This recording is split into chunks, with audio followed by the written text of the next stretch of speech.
ہم اس پر میرا سوال یہ ہے کہ ہم جانتے ہیں کہ ہمارا پس منظر جس میں ہم آنکھ کھولتے ہیں ہمارے ساتھ ایک پورا بیگیج منسلک کر دیتا ہے، اور جہاں پہلے مرحلے میں ہم فکری طور پر اس سے نجات حاصل کرنے کی کوشش کرتے ہیں، وہیں دوسرے مرحلے میں ہم فکری آزادی حاصل کرنے کے بعد اپنی عملی زندگی کو بھی اپنے نئے فکری نتائج کے مطابق گزارنے کی کوشش کر رہے ہوتے ہیں۔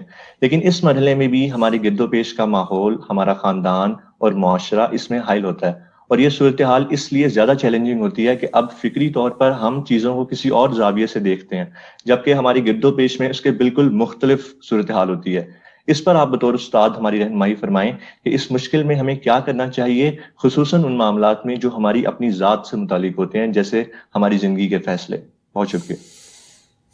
یہ وہ امتحان ہے جس میں اللہ تعالیٰ نے سب کو ڈالا ہے۔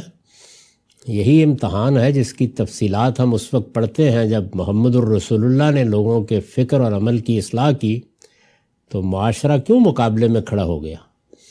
یعنی کسی کو مارا تو نہیں گیا تھا، مکے میں کسی کے خلاف کوئی اقدام نہیں کیا گیا تھا، کوئی غلام تھا، کوئی بیٹا تھا، کوئی بہن تھی۔ تو جب دیکھا کہ ہم سے ذرا برتری کے لحاظ سے نیچے کے لوگ ایک نیا فکر پیدا کر رہے ہیں اور نئے عمل کی بنیاد رکھ رہے ہیں تو لوگ اٹھ کھڑے ہوئے۔ تو آج کے زمانے میں بھی اگرچہ اس کی مثالیں ملتی ہیں، لیکن آپ نے بالکل صحیح فرمایا کہ گرد و پیش کا ماحول، آپ کے اعزاء اقربا، آپ کا خاندان، آپ کے یہاں کے علماء، فضلاء، معاشرے کا بحیثیت مجموعی تعامل، وہ سب آپ کے مقابلے میں کھڑا ہو جاتا ہے اور کوشش کرتا ہے کہ آپ کے فکر کو، آپ کے عمل کو ہدف تنقید بنائے۔ تو یہ امتحان ہے، اس میں سے شائستگی کے ساتھ گزریے، یعنی خواہ مخواہ کا کوئی خطرہ بھی مول نہیں لینا چاہیے۔ اپنی بات کہیے، صحیح طریقے سے کہیے، صحیح اسلوب میں کہیے، اور جو آپ کے ذاتی فیصلے ہیں ان کے بارے میں کسی دباؤ کو قبول کرنے سے انکار کر دیں۔